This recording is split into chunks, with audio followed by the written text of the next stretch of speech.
Think about this topic of detached involvement. What is the involvement part and what is the detaching part, and where does love fit in all these, right? Anybody? I think when to apply what is the quandary, brother. Okay, that's a good confusion to have, so that we can learn, right? It's a skill. It's almost like a skill, right? Like, how many of you have driven stick shift cars? Anybody? I know in US it's mostly automatic, and so you don't feel. But if you have driven stick shift cars, you have the brake and the clutch, and you need to know when to release and when to engage. Otherwise, your car will get stalled in the middle of the road, right? And especially if you are driving on the mountains, it's even more challenging, right? So this love and detachment is like the clutch and the brake. So you need to know when to stop the car, when to engage the car, when to, right? So you need to have that balance, right?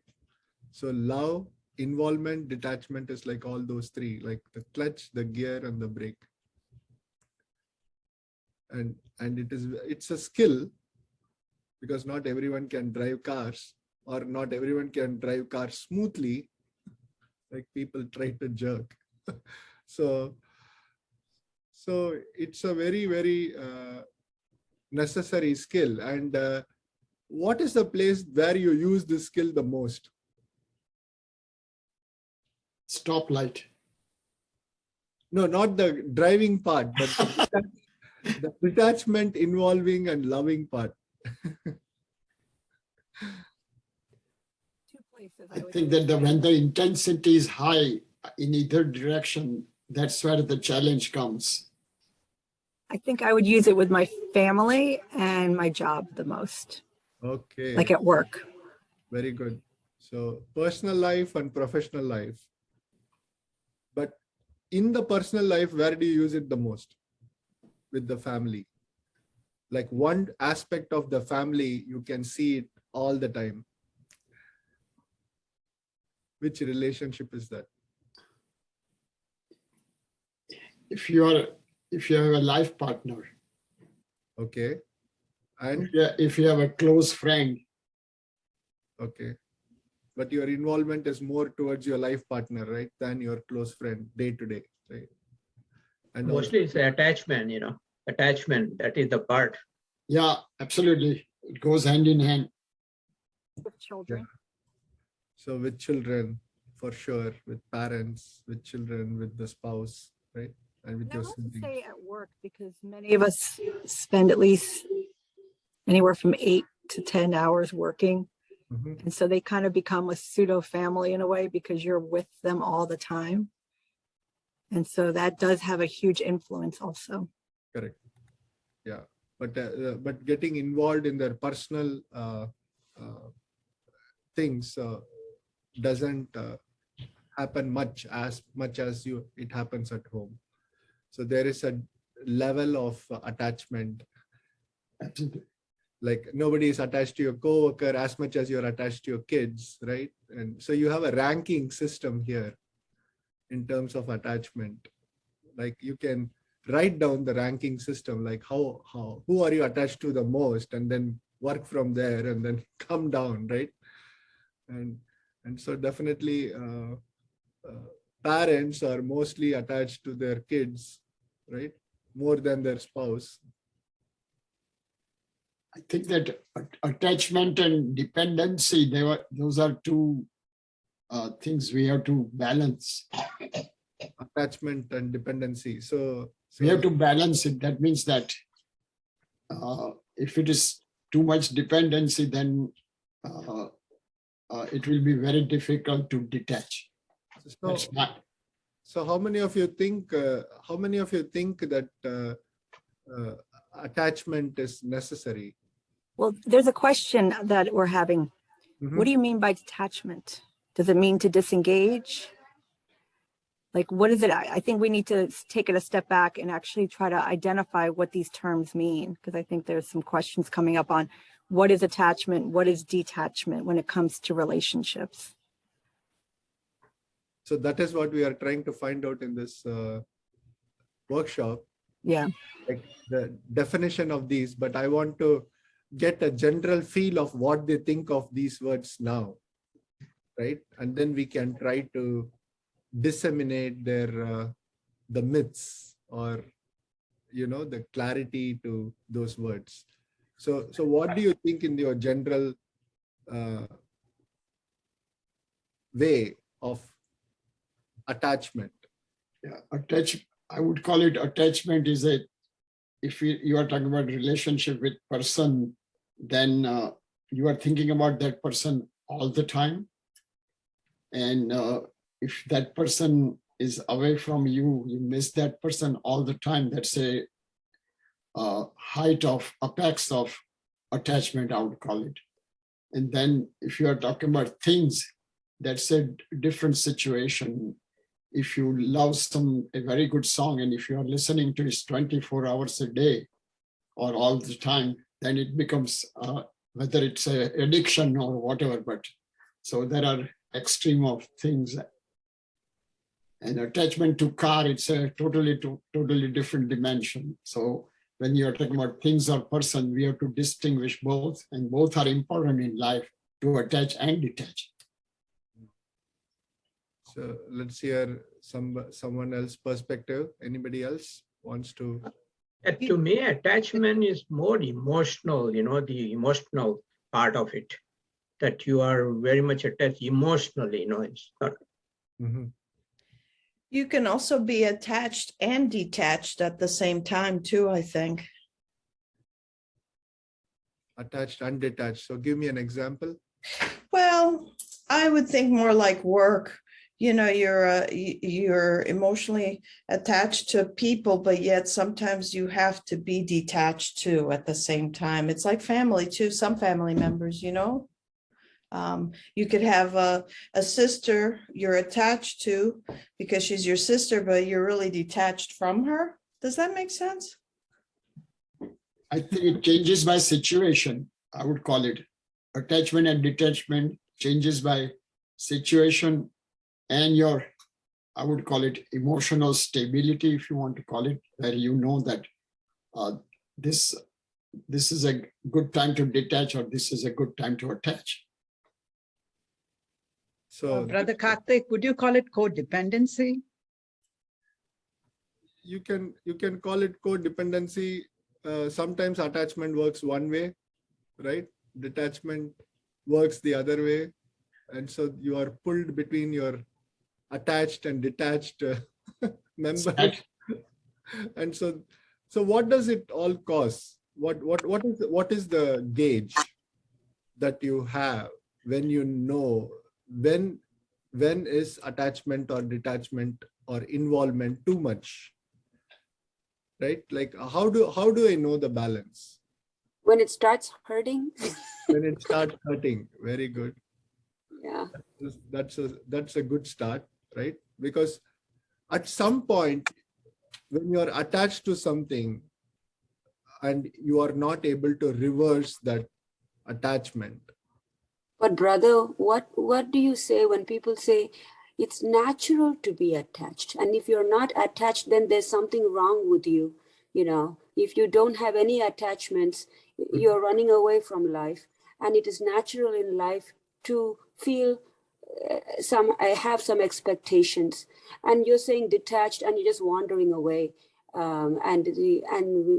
So you are lying to yourself when you say you can be detached. So how do I balance that? Correct. So that is the exact thing, right? So when we are detached from something, but we are not loving, that is when they feel that.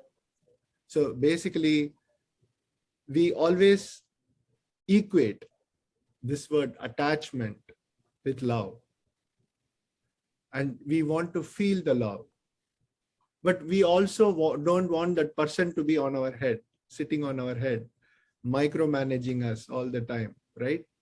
And so that's where the hurt comes, right? We all have family members who are too much involved with us or too little involved with us. And when people are too little involved with us, we say, oh, you don't love me. Indifference. Or you don't- Indifference. Yeah. And then when you are attached to them, then you say, oh, you love me, I love you too much. And then you feel like, oh, I'm being watched all the time. I don't have my privacy. So it goes both ways. And that's the dilemma, right? The dilemma is, when should I disengage myself? When should I engage myself or involve myself? And how do I make the other person feel comfortable while I do it? When is attachment too much, or when is detachment too much? Right? And so definitely, as Mr. Prabha mentioned, it is hurting when things don't go the way it is expected, because first of all, the two people that are involved in that relationship are having different set of expectations,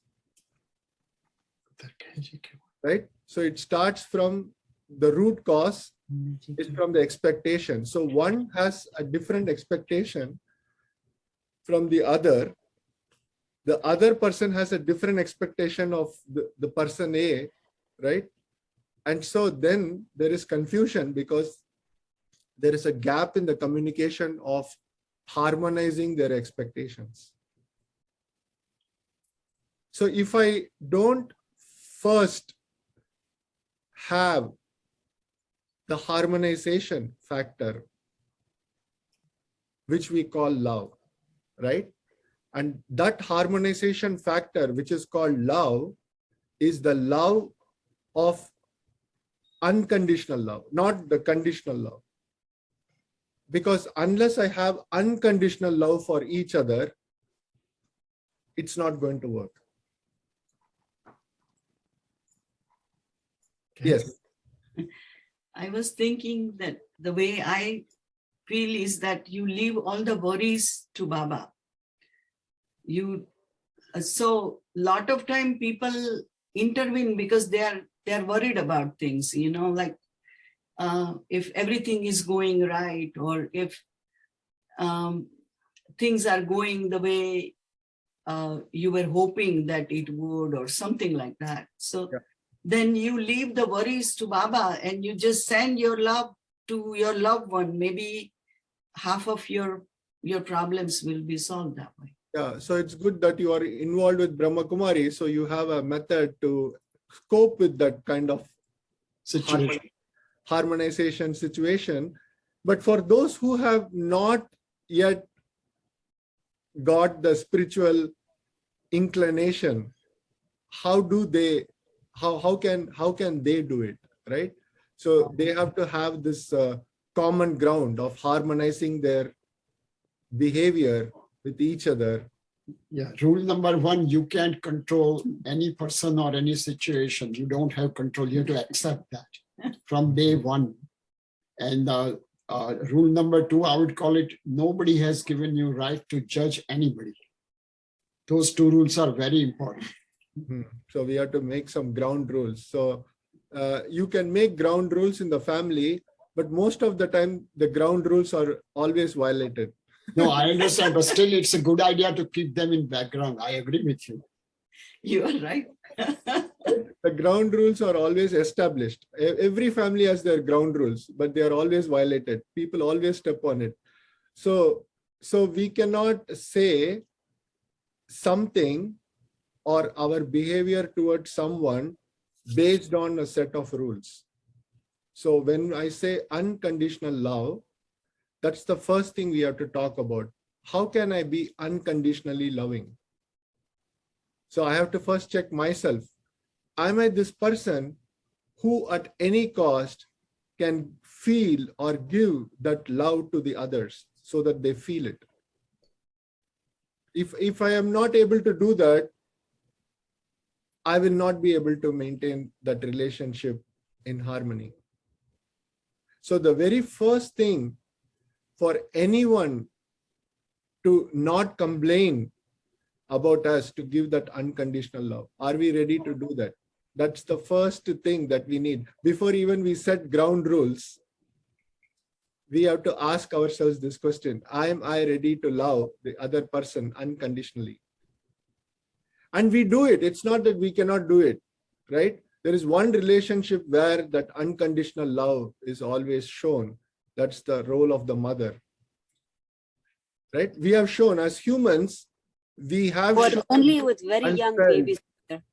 Huh? Only with very young babies. As they get older, we begin to have expectations and start yelling at them. Yeah, some moms have that. Some moms have unconditional love till they like I have seen my grandmother being unconditionally loving with all her family members, and everybody has felt it regardless of their age or relationship to her. Like, for example, right? They all, when they talk about that individual, they always talked about her unconditional love, right? Because they all felt it. And family people are the best ones to give certificate to your character in the first place, because they know you in and out, or at least they feel they know you in and out, and they want to give you that certificate. And we are all eager to give that certificate to others, but we are not ready to receive the certificates from others because we are having a fear of, right, losing out. So Baba says, what we try to say here is like what the BrahmaKumari teaches us is the power of unconditional love. So for me to start anything, to not feel hurt, is to start with that unconditional love and then go from there. So if I have this as my rule, and for me, in order to have this unconditional love, I need a source of that unconditional love. Right? I need the power, I need the courage, I need the determination to love others unconditionally, whatever they do, so that it is not affecting me. And that is what will give the true harmonization. If I want to really have a true harmonization between me and another soul, it has to be this unconditional love. And mother in the physical realm, mother is the best example, right? Mother is the best example of unconditional love. And in the spiritual realm, we have God. We have God, or the Supreme, or the light, right? And so we have this powerful entity who is protecting us, who is unconditionally loving us at whatever cost, because there is 100% acceptance of us. If a relationship is going through something difficult, that means there is an exchange of negotiations, right? Like you do this, I do this. You do that, I do that. So there is always a give and take in the relationship. And we always say, oh, that's so natural. Yes, it's so natural, but that is why the nature of also taking sorrow from that relationship becomes normal. Like we think, okay, this is normal to fight, right? This is normal to have arguments. This is normal. So we have accepted it as a normal because they are all conditional love. And so the condition, the word condition is what is making the love go into negotiations and arguments and debates and fights. Ultimately, you don't want to see each other, right? So the basis is to keep the harmony in the relationship. I need to really, really work on myself first. So it all falls and starts from me. So in the first place, I need to know how to accept people, regardless of their behaviors, regardless of how they look, regardless of how they talk, regardless of how they eat, regardless of what religion they are affiliated to, regardless of which nation they come from, right? So if I have to be unbiased, there is only one way. I need to look at them as souls. I have to look at them as souls. I have to have some common ground. And so this concept of being a soul, I am a soul, I'm a peaceful soul, this comes from that common ground. And this is the only outlook that I have that can make me unbiased and have unconditional love. So this awareness that I'm a soul and so are you. I'm a peaceful soul. It's not just I'm a soul, but I'm a peaceful soul and so are you. I'm a loving soul, so are you. I'm a happy soul, so are you. So acknowledging this fundamental aspect of the qualities of the soul, that I am peaceful, I'm happy, I'm loving, right? These three fundamental things are the ones that everyone needs from any relationship, right? If you get peace, happiness, and love from an individual, you're going to stick to them forever. And there won't be any hurting. And it's not a myth. It's not an ideal situation. It's not impossible. We can do it. But for us to have this, we have to change first. I have to change first. Because as brother Hriday said, you cannot pose condition on others to change. Again, it's a condition. So our ground rule, the very first rule is no conditions. So first rule is no conditions. So if I have to attain the stage of no conditions, then I need to look into myself and change myself. How do I look at others in the first place? Because the moment I look at them as a body, as soon as the body comes into the picture, then all the differences between me and them starts, right? Because the first difference is between me and another individual, for example, is the body, right? And once we start allowing ourselves to be in that consciousness of the body, the problem starts. So Brother Karthik, there's a comment in the chat box that it says, that's a difficult way to live in this world. Absolutely. And if I can add to it, would I be lying to myself if I were to say I am peaceful when I don't feel it? You know, how can I say I'm happy when I'm actually irritated or annoyed or struggling with a relationship, whether it be a professional one or in a family one? But like, what's the difference between like, because I may not be feeling very peaceful. I may not be feeling very loving in this moment. Mm-hmm. And so how do I match that? How do I build that link that you're talking about? Correct. So the very first step is to accept that I'm not in that state of unconditional love yet. Right? Now, when I accept that, because when you challenge somebody, you are not loving me, they start defending. No, I love you the most. You know that, right?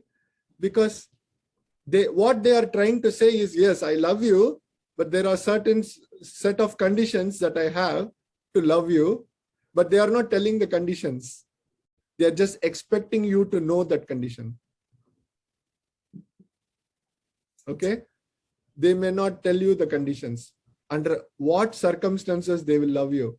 They are just telling you, oh, I love you so much, but these are the conditions under which I tend to love you. That's why we are not feeling the connection, because whenever we don't match that condition, we don't feel the love anymore. And then we ask the question, you don't love me? So the very first thing that I need to know is, can I be in the state of unconditional love towards? And yeah, I'll come to your point. Sure, no rush. The next question is, how do I achieve this state of unconditional love? How do I achieve this state of accepting others without any conditions? So I need to look for an example.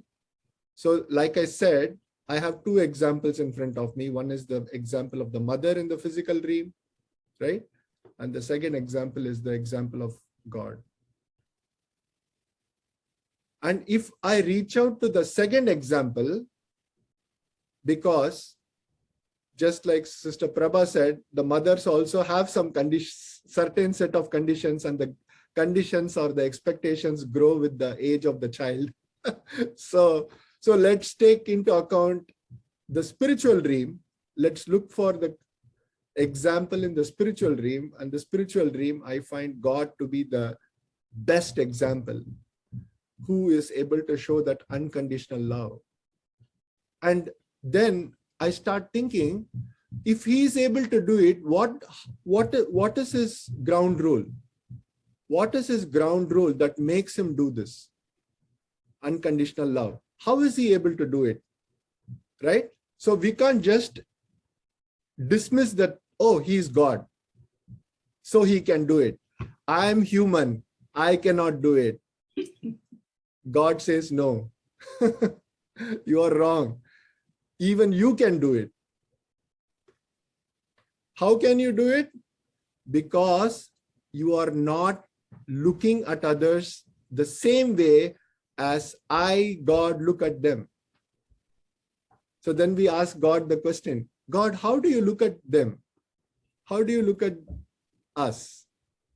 Right? And God says, I look at you as souls. I don't look at you as body. And when I look at you as souls, I'm a soul, I'm a point of light, and so are you. You are a soul, you are a point of light. So it's easy for me to identify myself with you. And I don't see any differences. And a relationship starts becoming unconditionally loving when there are no differences. Right? So the very first thing I need to do is to look at others as souls. I am a point of light, and so are you. And this needs practice, because we have been practicing the wrong way for all these years, seeing the body, behaving with the body, talking with the body, right?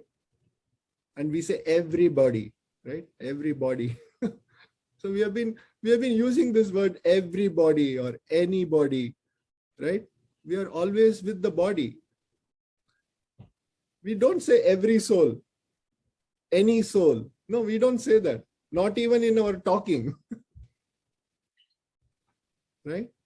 So we have to understand that the mindset is the problem.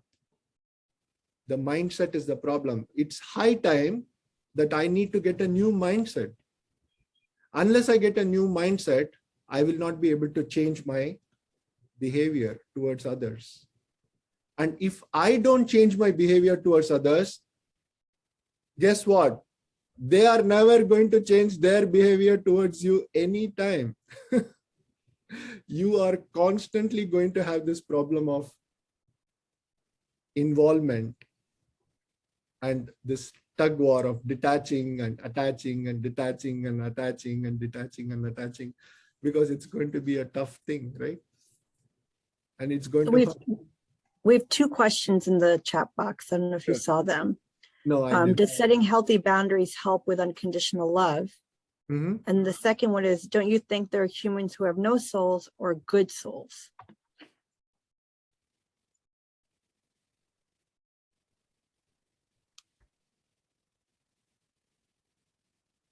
Okay, so BrahmaKumaris intrinsically, I'll answer the second question first. So BrahmaKumaris intrinsically believes everyone is good. Okay, and we have our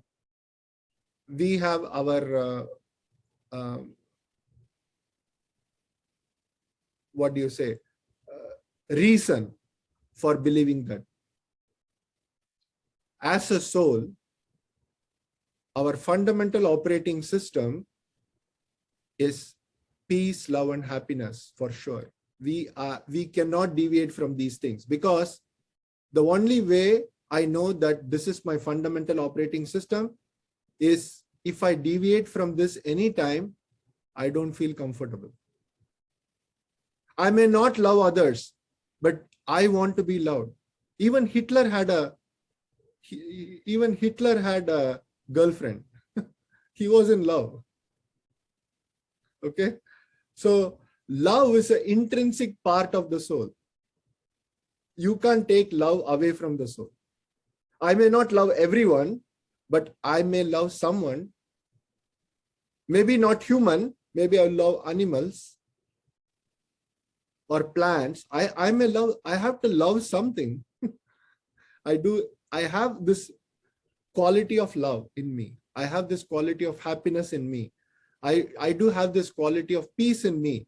But the problem is it's varying with the different interactions. It's not the same. It's not harmonized across my relationships. It's not distributed equally across my relationships. And that's the problem, right? That is what we are seeing. Love is there. Happiness is there. Okay? And peace is there. Even for the individual that you think is the most mean, rude person. They have all that qualities. They are not exhibiting it towards you. But they may have individuals in their life that they are doing it to. Right? So we have to understand this concept that intrinsically we are good. And coming to the second question of healthy boundaries, we are talking about unconditional love. So don't set conditions first. First, try to understand yourself better. Why I feel that way. And the reason I feel that way, right? Setting the healthy boundaries and this and that are all under the practical how to cope or react to the situation. Okay, so we don't want to react to the situation. We want to respond to the situation. We want to go to the fundamental root cause of these problems, not just solve it at that boundary level. Okay, so even before you draw conditions, even before you draw healthy boundaries or whatever you want to call it, because once you start drawing boundaries, and you may call it healthy, somebody may call it unhealthy. Okay, so we don't want to go into this conflict. We are trying to solve a conflict. We don't want to start another conflict. So let's start with ourselves. Okay, this is the best we can do to ourselves. We don't need to be involved in drawing boundaries or setting boundaries or anything to do with the others. Let's start with us. Let's start with checking ourselves. What is the fundamental reason I'm not able to give unconditional love? And the fundamental reason is I'm not able to see others as souls. When I do that, my first harmonization comes in. I set the harmony. I am a soul. You are a soul. I and you, we look the same. We have the same qualities. Now our wavelength matches. So this is what I have to understand. And then I start my behavior to match that outlook. I have to start somewhere. I can't go in this vicious cycle of getting attached and detached and sad and happy. I can't get into this vicious cycle. I need to break this cycle. The only way I can break this cycle is for me to go into introversion and think, why is it happening? And so the very first thing I need to do is harmonize my behavior with myself first.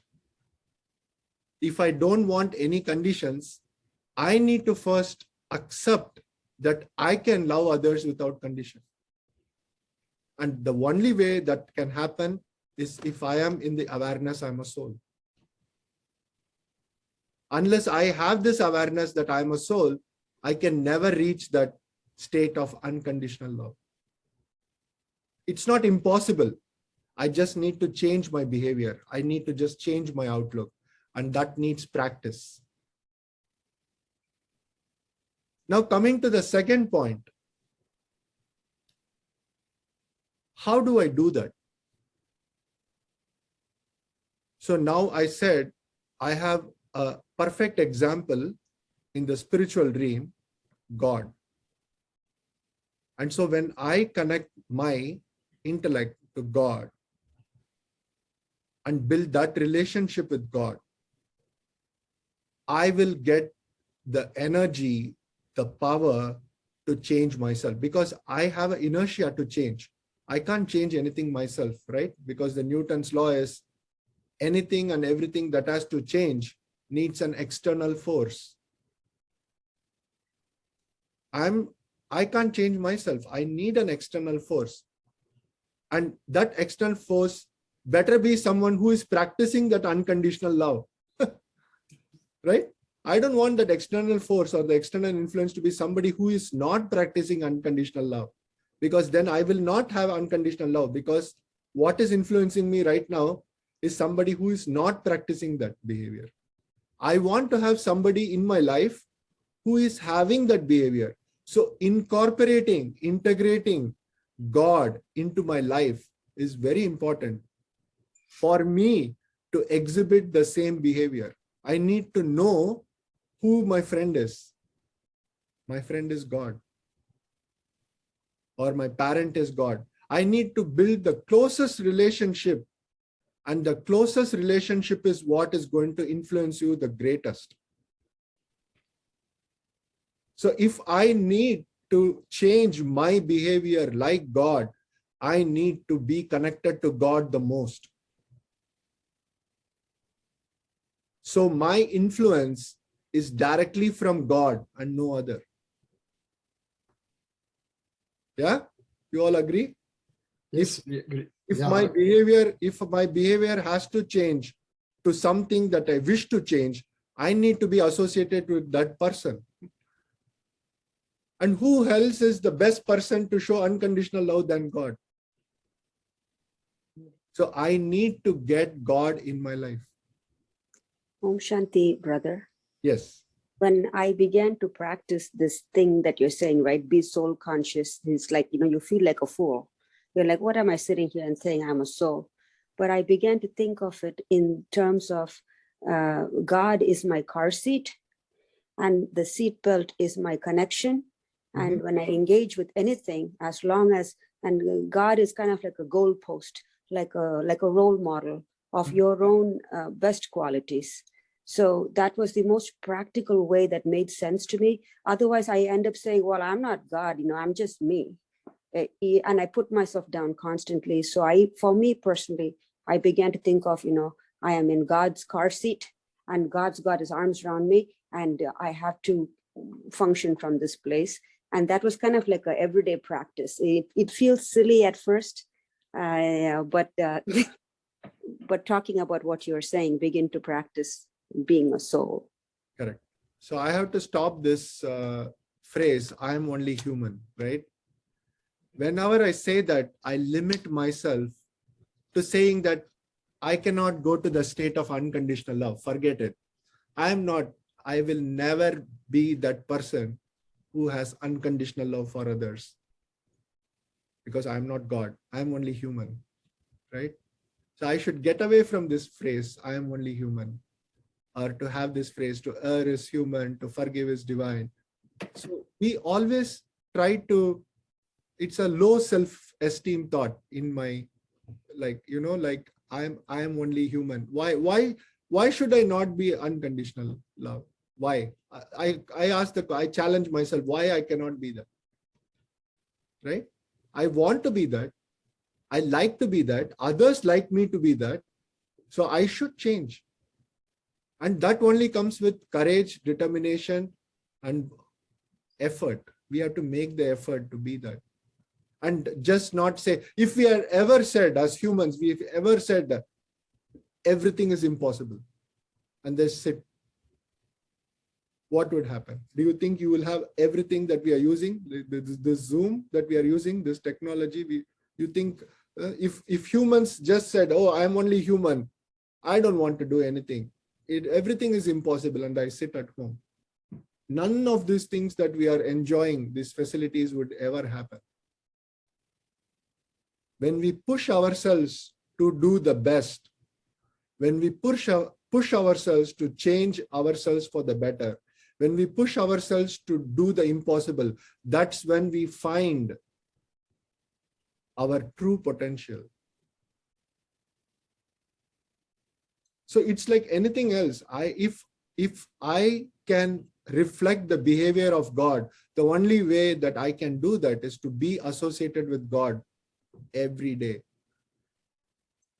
If I leave out the best example I have of unconditional love and keep complaining about love and relationships, right? About getting detached and not loving, and right? So how am I going to achieve this? I will never be able to achieve this. So the very first step is to integrate God into your life. The best example of this, the best example who is able to involve with us to the extent that he needs to be involved. He is able to show the love to us. He is able to be detached while loving. And he says, attachment is not a virtue, it's a vice. Don't practice attachment. Don't take attachment for love. Remove attachment from your life. Be detached and loving. Some people, when they say detached, they only get detached. They forget the loving part, and that's why they feel that hurt. So God never says, be detached and that's it. No. God says, be detached and loving. That loving is a very important ingredient. If you miss that love, that ingredient, the relationship is going to get sour. Love is what is giving the sweetness to that relationship. Love is what is adding, right?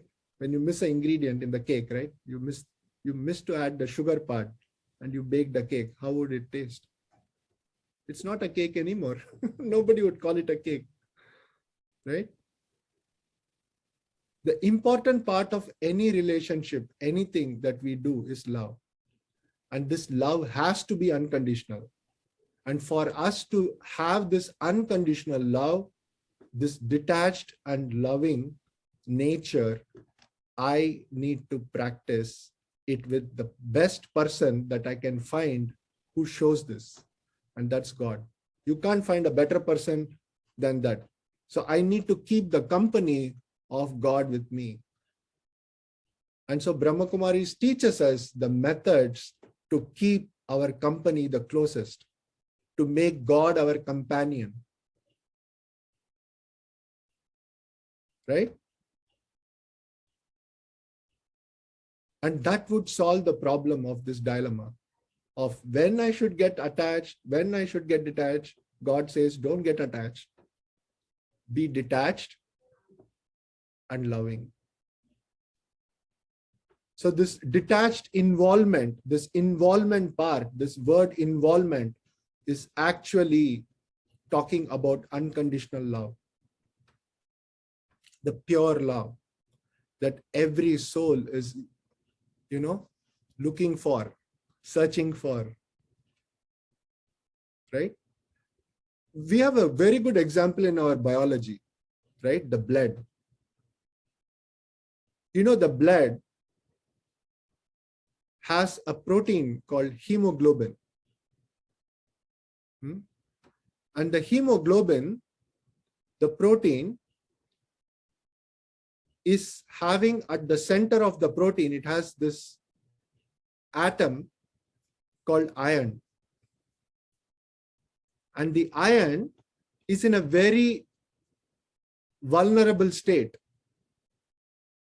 When you cut an apple, for those of you who are not in scientific field, when you cut an apple, it becomes brown after some time. When you cut an apple and keep it outside. So the iron in the apple is the same as the iron in that hemoglobin. Okay?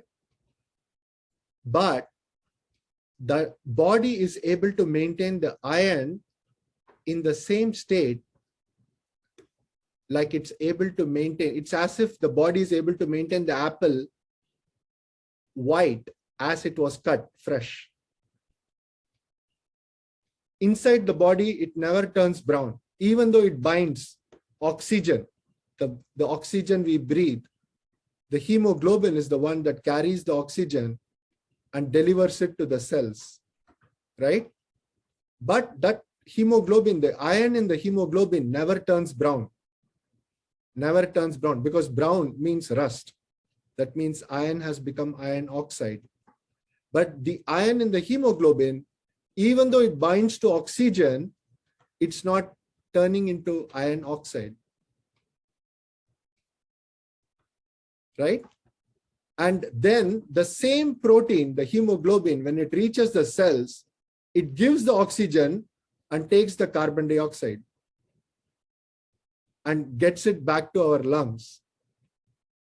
So then the hemoglobin is not red in color, it's brown, it's blue in color. That's why our veins are blue. And the way the hemoglobin does it is very tactfully. In the space, it only bends 7 angstroms. 7 angstroms is such a tiny number, right?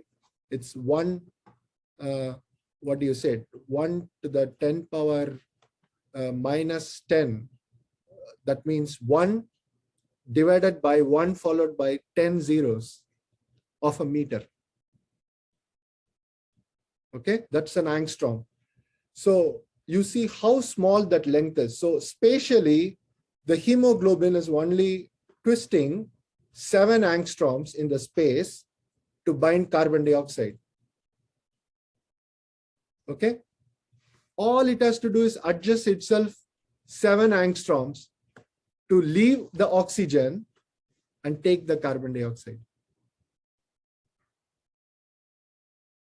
But cyanide, we all have heard about cyanide poisoning, right? Cyanide is a poison for us.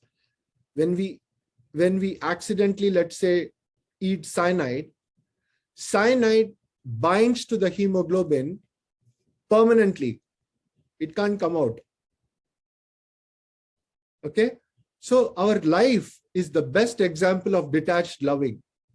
The hemoglobin is able to love the oxygen from the lungs, take it to the cells, and just by changing its position is able to let go of the oxygen and take the carbon dioxide and take back, right? And so the best example of detached involvement is hemoglobin, our blood. And it does it how many times? It does it every breath. Every breath. Right? So every breath we take, this is happening, this dance of getting involved, attached, and detached. And so we don't want to be attached to anything permanently. We don't. It's not healthy. nature teaches us this. Nature teaches us this. You get attached and detached to the extent of benefit. When there is no benefit, it becomes poison, right? Cyanide is the best example. Cyanide attaches to hemoglobin. It is a poison now. Your whole blood is poisoned because now the blood loses the capability of taking oxygen. So that's why we should be like that in life. We should be the life in someone. We should not be the cyanide, the poison in someone. Right? So for me to balance that, for me to be the life-giving herb, for me to practice that, I need to be practicing detached involvement. Because if I don't, if I get attached too much, I'm going to be the poison in their life. I'm going to be the cyanide.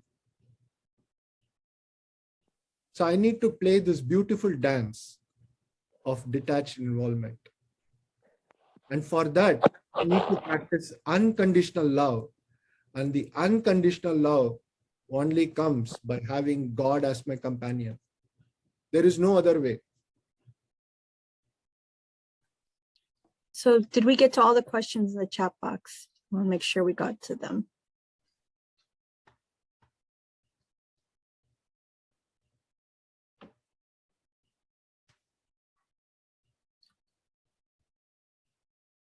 Did we cover the one on the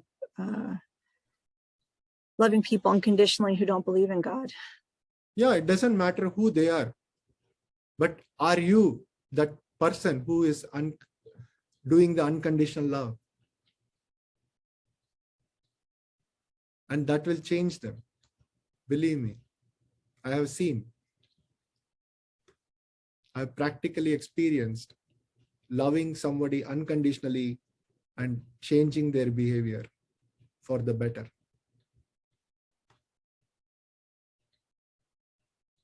So try it.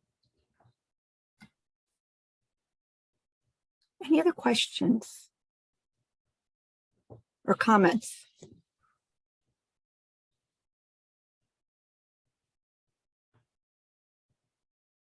You know, I think what your session helped to clarify is that you can love without being attached.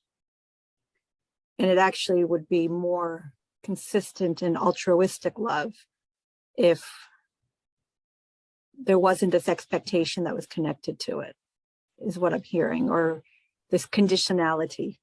This conditionality is poisoning to the relationship. It's a poison. It's like cyanide. You don't want that. The sooner you take out that, the better you will feel.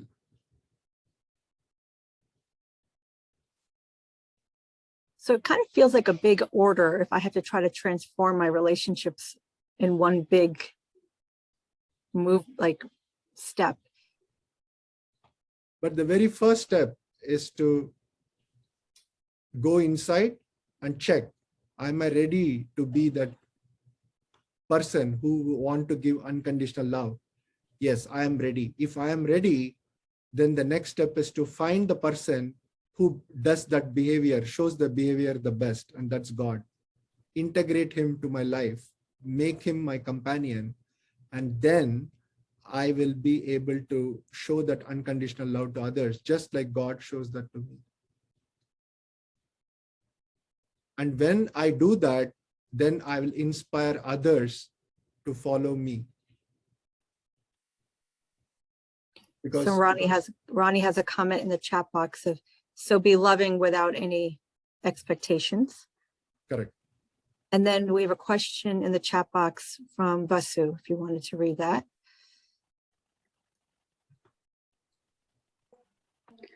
Karthik Bhai, how about people who commit crimes like murder, rape? How can we see good in them or see them like souls? We have to see them. Are they playing a part in the drama of life?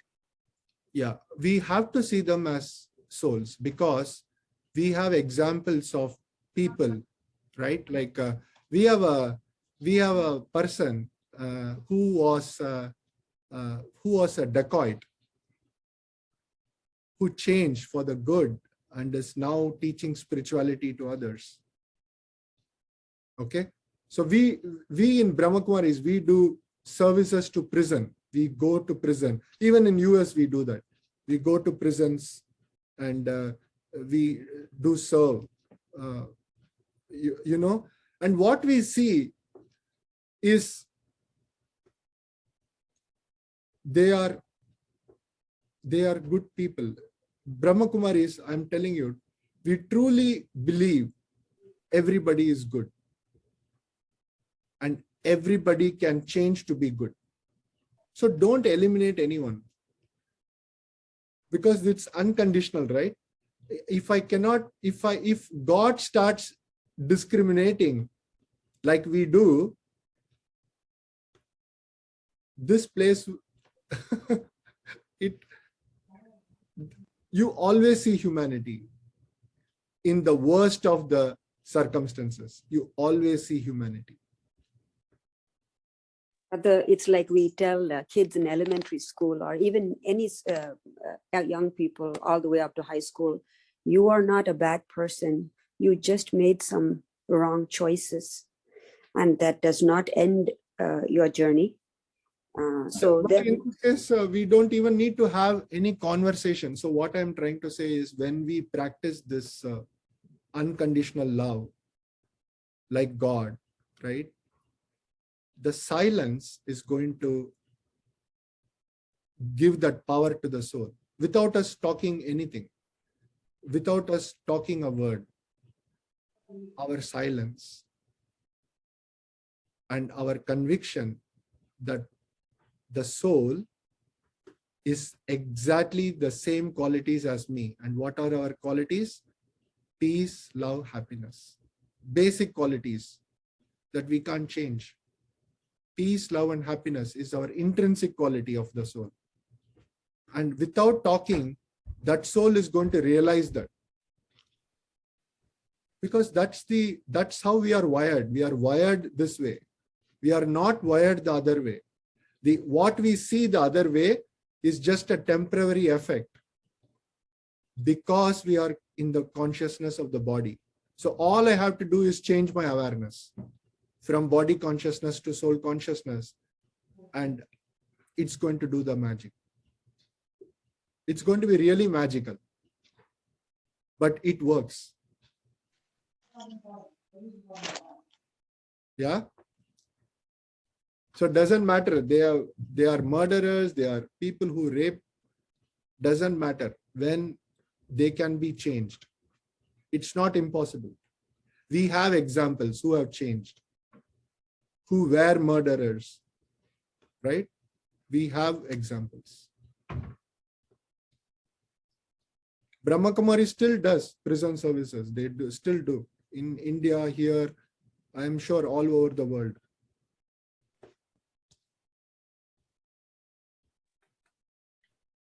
But the change is slow because there will be some resistance to the change. But the change is going to happen, and you will see it. It's going to happen. Right. So we have just a few more minutes. And so it would be great if Brother Karthik could lead us in a closing reflection meditation, just to kind of put a little,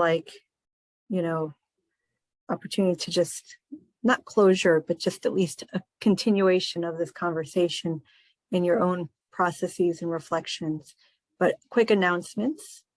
First of all, thank you, Brother Karthik, and all of you for joining us. So this was our last workshop for the year. We know that many of you will be celebrating holidays coming up, or you are in the middle of celebrating holidays already. And so we will be back in January. So just look for our email for our first workshop in January. We will continue on Zoom. And of course, if you're interested in taking the Raj Yoga Foundation course in English or in Hindi, we will offer it starting in January as well. So just look for an email on upcoming workshops and the foundation course. Everything happens on Zoom, and it's all free of charge as a service to the community. And so I'm going to ask Brother Karthik if you can lead us in a closing reflection so we can kind of just bring some closure to today's session and to launch everyone into their own personal processes moving forward. Sure, I'll be happy to. So everyone can relax, sit in a nice position. You can leave your coffee cups for now. If you're still drinking, just relax. And now we are going inwards.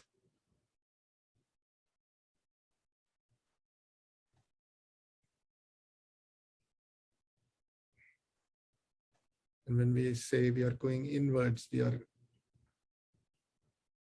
keeping away our distractions from everything else we are thinking about right now.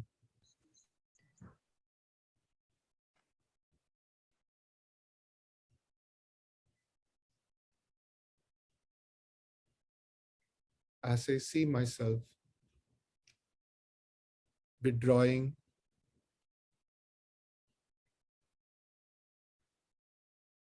from whatever I'm doing right now,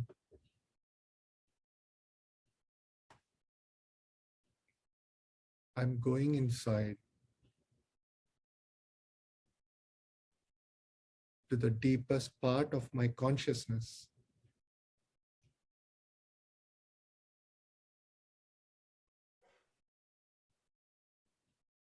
And from the deepest place of that consciousness, I realize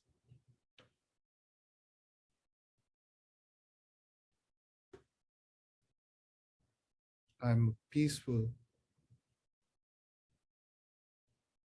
I'm a loving and a happy soul.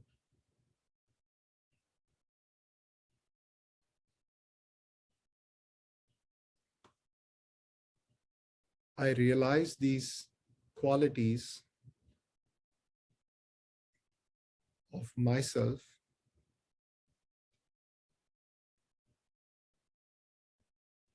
same as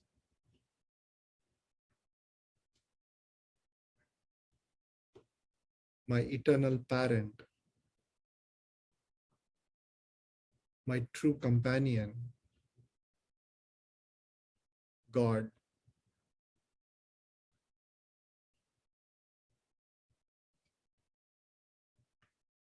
I'm trying to put the glasses of God to look at everyone the same way as He does.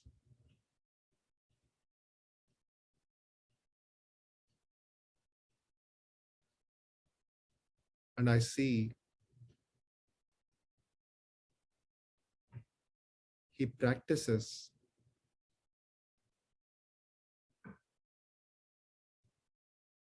the behavior of unconditional love.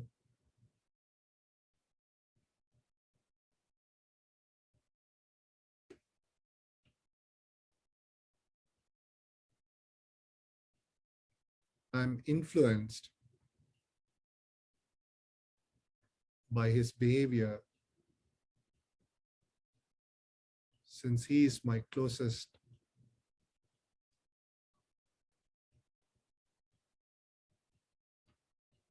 He loves me unconditionally. And so I return this love to others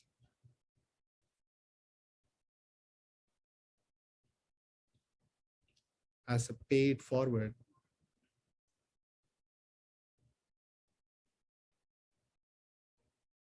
Keeping in my mind, in my awareness, they are also peaceful, loving, and happy souls.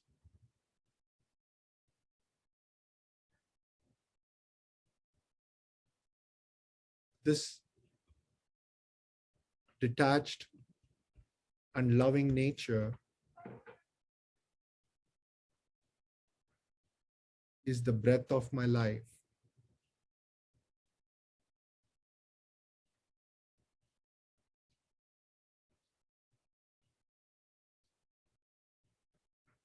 And so I also become a lifeline for others.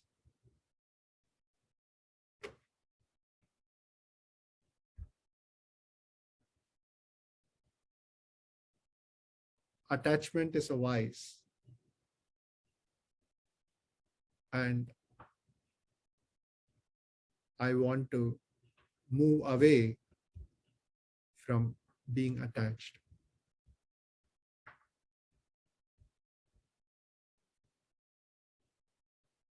Om Shanti.